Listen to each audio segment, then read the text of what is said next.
Bonjour, aujourd'hui nous allons parler de voyage, de camping, de moto, de randonnée et de off-road. Voici un guide pratique pour une participation à une Cocorico Rando.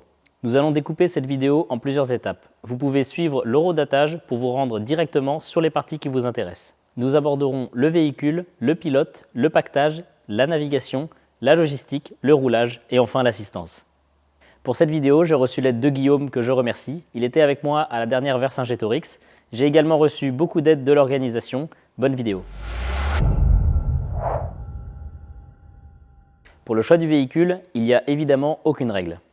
Certains utilisent un Maxi Trail comme une 1200 ou une 1250 GS, une Africa Twin, une KTM Adventure ou même un Vestrom. Alors que d'autres préfèrent un trail de moyenne cylindrée comme une Ténéré 700, une 890 ou encore une 750 GS.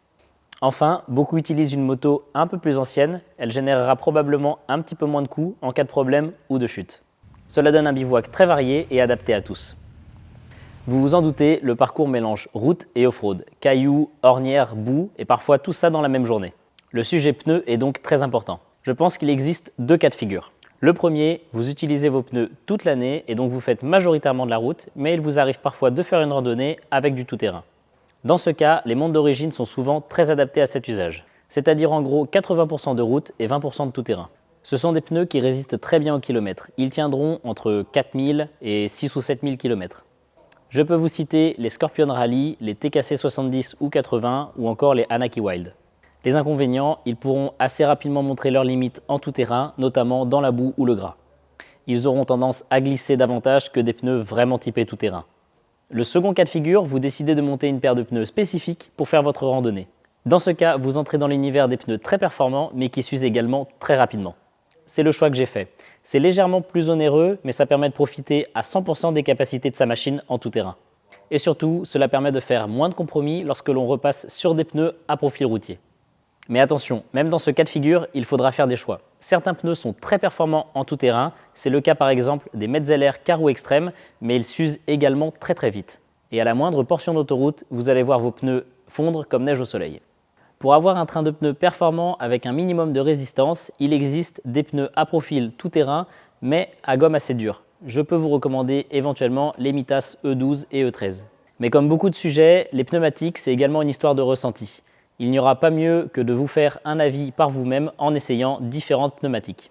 Je vous invite donc à tester en fonction de votre machine différents types de pneus pour voir votre ressenti et ce que vous préférez. Passons maintenant à l'équipement de la moto. Comme vous vous en doutez, la chute n'est pas rare, elle est même presque inévitable. Si dans le meilleur des cas, elle peut causer des rayures, elle peut également malheureusement abîmer des pièces, voire même immobiliser la moto. L'équipement est donc indispensable pour une randonnée tout-terrain. Je vais vous énumérer les points qui selon moi sont critiques et donc à protéger en priorité.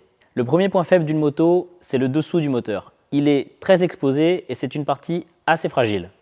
Un sabot épais est donc primordial pour rouler dans les chemins. Il viendra protéger des projections de cailloux, des passages surélevés et également des chutes s'il est suffisamment enveloppant. Il est également très utile pour poser votre moto sur une surface plate afin de réaliser l'entretien ou une réparation par exemple. Le second, c'est à mon sens la protection des leviers. Cela ne saute pas aux yeux à première vue, mais le guidon dépasse de chaque côté de la moto. Si vous tombez, il viendra forcément toucher le sol, et les leviers aussi du coup. Et comme ils sont fins et assez peu résistants, ils viendront casser. Et dans ces cas-là, si vous n'en avez pas de rechange, la rando est terminée. C'est pourquoi je vous recommande une bonne paire de protège-mains, plus ou moins enveloppants en fonction des conditions climatiques. Ça protégera vos mains de la pluie et des intempéries, et vos leviers des chutes. Faites attention, d'origine, les constructeurs placent des pare-mains qui sont souvent décoratifs, c'est-à-dire qu'ils sont en plastique, ils viendront se tordre et casser à la première chute. Pensez à prendre une paire de pare-mains avec un renfort en aluminium, c'est très important. Et le troisième, c'est évidemment le crash bar. Si son utilisation et son efficacité sautent aux yeux sur la route, en tout terrain, je le placerai personnellement comme troisième pôle de dépense. La raison est simple, en off-road, le terrain est rarement plat. Et je constate assez peu souvent que mon crash bar touche le sol lorsque ma moto est tombée. Mais en revanche, il viendra protéger très efficacement les carénages latéraux et protégera de grosses dépenses. Les flancs d'une moto et son moteur, ce sont des pièces qui coûtent très cher et il vaut mieux les protéger. Voici donc selon moi le triptyque parfait pour vous aventurer en tout terrain. Attention tout de même, les motos sont toutes différentes. Pensez à adapter votre protection à votre machine. Je pense par exemple à la 1200 et la 1250 GS. Il est évident qu'une paire de crash bar semble essentielle sur cette moto. Dernier point, pensez aux petites choses qui peuvent éviter de grosses dépenses. Une protection de bocal de liquide de frein arrière, une protection pompe à eau ou voire même une grille de radiateur, ce sont des pièces assez simples mais elles pourront préserver votre moto si jamais vous avez des soucis. Il existe une multitude de pièces qui peuvent engendrer des problèmes. Pensez à adapter votre protection à votre moto. Renseignez-vous bien avec votre concessionnaire par exemple pour trouver les points faibles et protéger votre moto en fonction. Passons maintenant à l'ergonomie. Rouler sur la route et rouler en tout-terrain, ce sont deux choses bien différentes. Il est parfois nécessaire d'optimiser quelques points pour vous sentir mieux sur votre moto. Le premier point, plutôt logique mais souvent oublié, ce sont les appuis, avec les cale-pieds. Prenez le temps de vous procurer une paire de cale-pieds adaptés au tout-terrain. Ils seront souvent plus larges et avec de meilleurs crampons que les cale-pieds d'origine. Pensez également à retirer la protection en caoutchouc pour éviter de glisser lorsque vous serez sur des terrains boueux ou par temps de pluie. Ensuite, pensez au réglage, le sélecteur par exemple. Vous allez pouvoir régler sa hauteur et ça vous permettra de l'adapter à une position debout. C'est très désagréable lorsqu'on est debout en tout terrain d'aller chercher ce sélecteur très bas car il est réglé en position route. Même chose mais de l'autre côté de la moto, pensez à la pédale de frein. Si le frein arrière est relativement peu utilisé sur la route, en tout terrain, ça va devenir votre meilleur ami. Pensez à le régler pour que vous soyez confortable en position debout sur la moto. D'origine, les pédales de frein sont généralement assez petites. Il existe des extensions qui vous permettront d'avoir un meilleur grip et une plus grande surface pour attraper votre frein arrière. Ensuite, pour les plus grands d'entre vous, il existe des rehausses guidon. Elles permettront d'adapter et d'ajuster la position sur votre moto pour que vous soyez confortable, assis comme debout. Que vous ayez un GPS ou un téléphone, vous allez avoir besoin d'un support pour rouler. Prenez soin de trouver un support de GPS ou de téléphone qui sera visible même debout. Je reviendrai sur la partie navigation un petit peu plus tard dans la vidéo. Voilà pour ce qui est de la partie des accessoires. Retenez simplement que vous allez probablement tomber. C'est normal et ça arrive à tout le monde. La première chute est toujours un petit peu déstabilisante, mais une fois qu'on remarque que la moto et le pilote n'ont rien, on dédramatise et c'est reparti. Votre moto prendra quelques rayures et quelques traces, c'est inévitable. Mais bien la protéger, c'est s'assurer qu'elle ne perdra pas en valeur, même avec une pratique assez intense du tout-terrain. Passons maintenant à la bagagerie. C'est un point très important et nous avons une multitude de questions à ce sujet. Que prendre comme bagage? Grosse valise en aluminium, sacoche souple, étanche, pas étanche? La première chose à prendre en compte, c'est le type de randonnée à laquelle vous allez participer. Allez-vous revenir au même endroit tous les soirs ou transportez-vous vos affaires toute la journée? C'est un point qui va vous aider à savoir si vous allez rouler chargé ou non. Si c'est le cas, ça signifie que vous allez devoir rouler toute la journée en tout terrain avec vos affaires de camping, vos vêtements, vos outils, etc.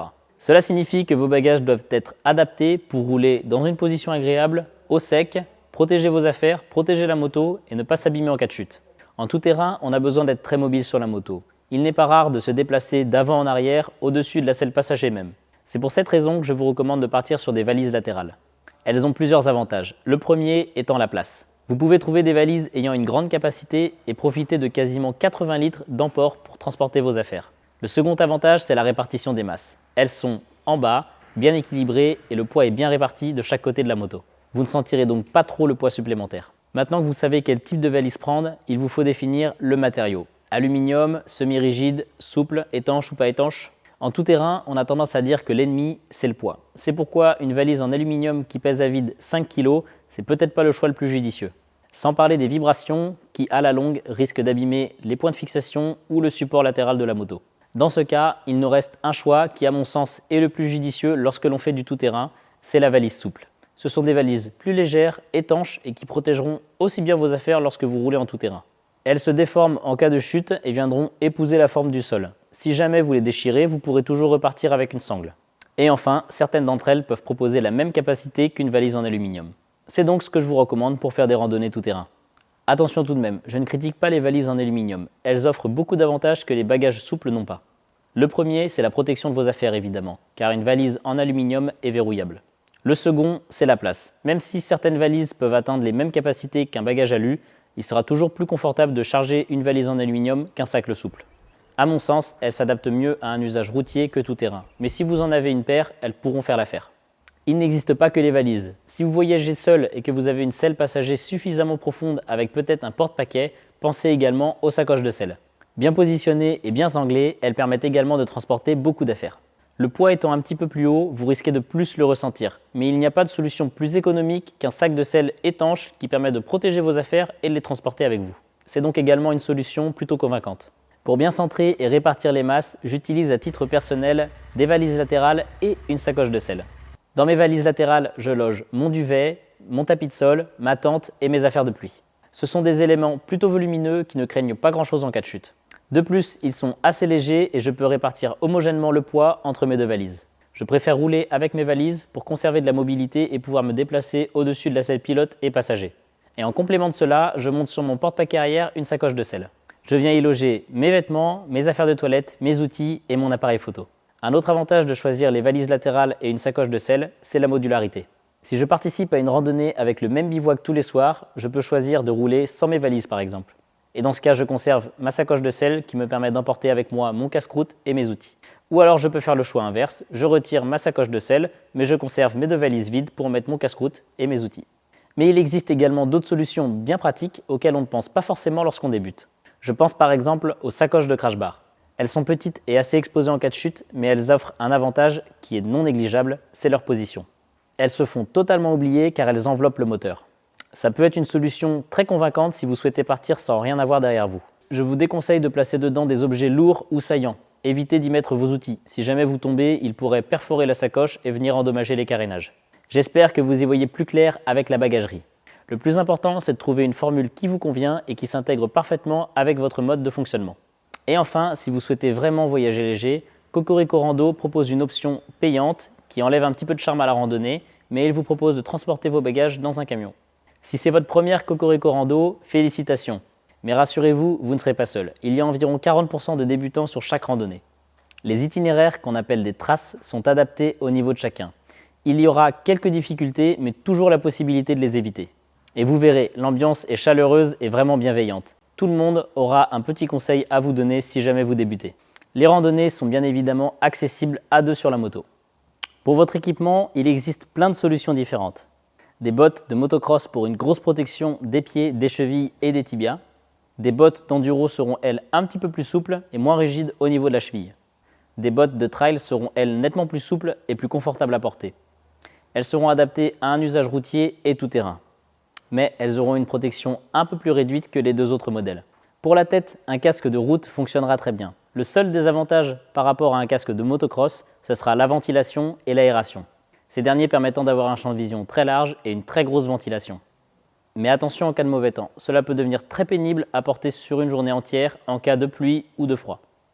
Il existe donc une catégorie qu'on appelle les casques d'aventure.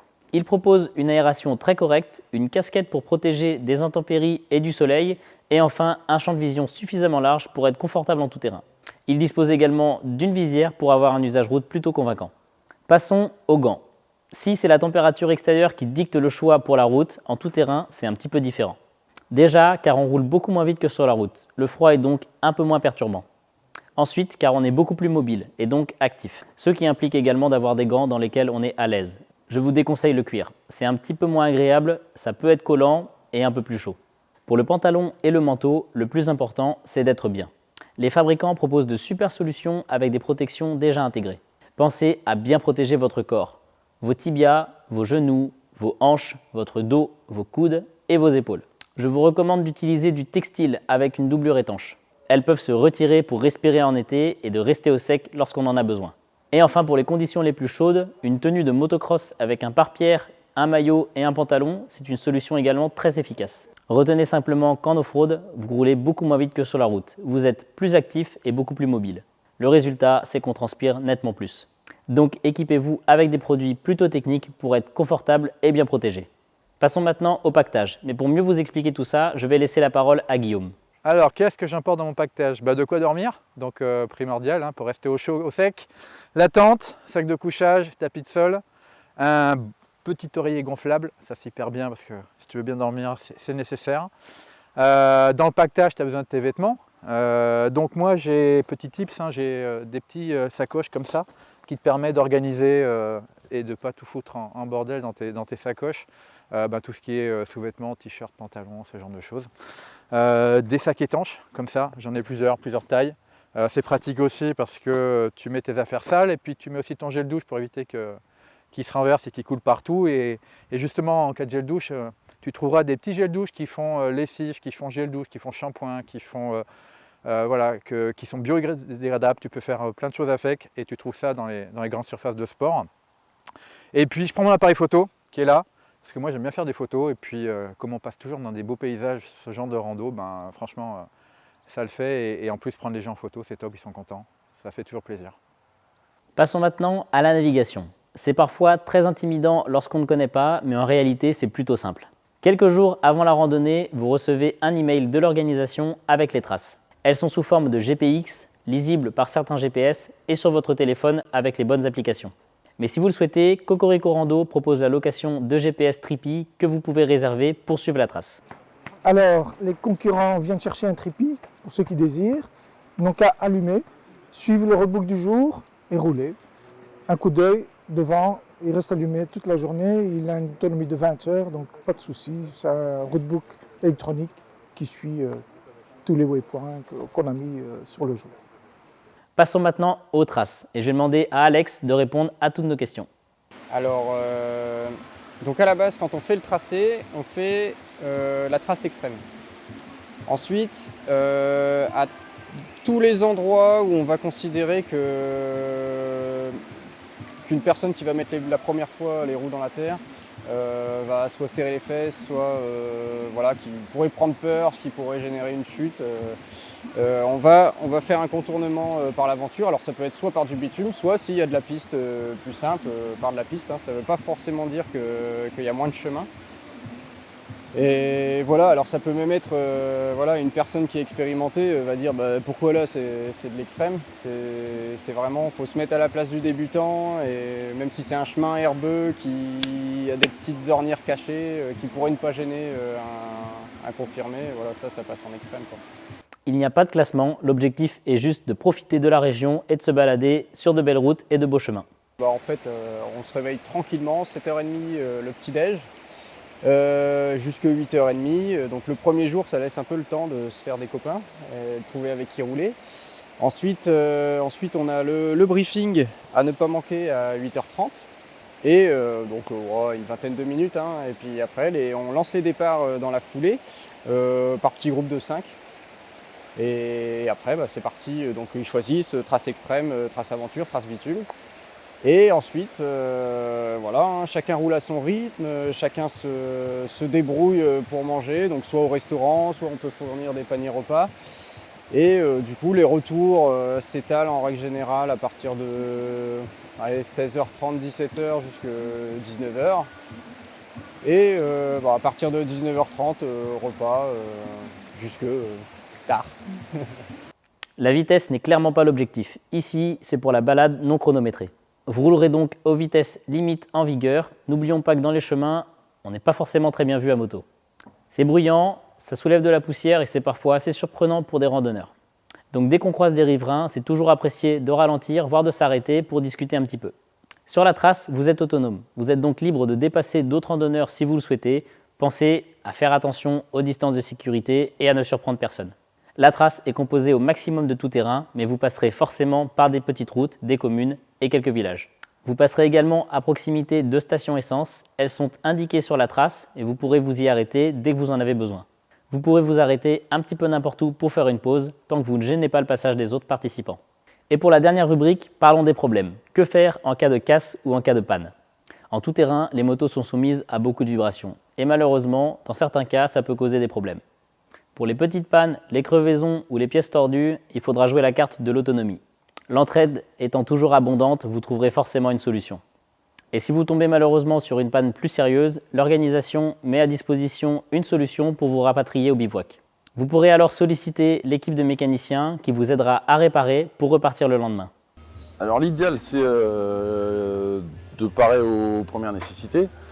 Chambre à air, levier de commande de frein, d'embrayage, des bricoles qui peuvent casser facilement sur une petite chute quand tu poses la moto, qui peut permettre de te dépanner. Après, vu l'ambiance qu'on a, il y a une super entraide, donc pas hésiter à faire marcher la solidarité. Tu auras toujours quelqu'un qui pourra t'aider à réparer du moins. Et si vraiment tu n'y arrives pas, dans ce cas-là, il y a les Saint-Bernard qui sont là et qui vous ramènent ici. Pour justement réparer un peu mieux si vraiment tu es en galère sur la trace, on ne va pas te laisser tout seul et on te ramène au bivouac pour réparer ici. Leurs services sont à régler directement avec eux. Ils sont toujours très arrangeants et chercheront forcément une solution pour que vous puissiez reprendre la route en toute sécurité. Si vous avez une grosse panne ou une casse définitive, malheureusement, l'organisation ne pourra pas faire grand-chose. Dans ce cas-là, il faudra faire jouer votre assureur. Soyez prudent avec l'essence, l'organisation ne viendra pas vous ravitailler si vous n'avez pas pris vos précautions. Avec toutes ces informations, vous êtes maintenant prêt à participer à la prochaine Cocorico Rando. Je vous donne rendez-vous sur place. Si la vidéo vous a plu, pensez à vous abonner et à nous suivre sur les réseaux.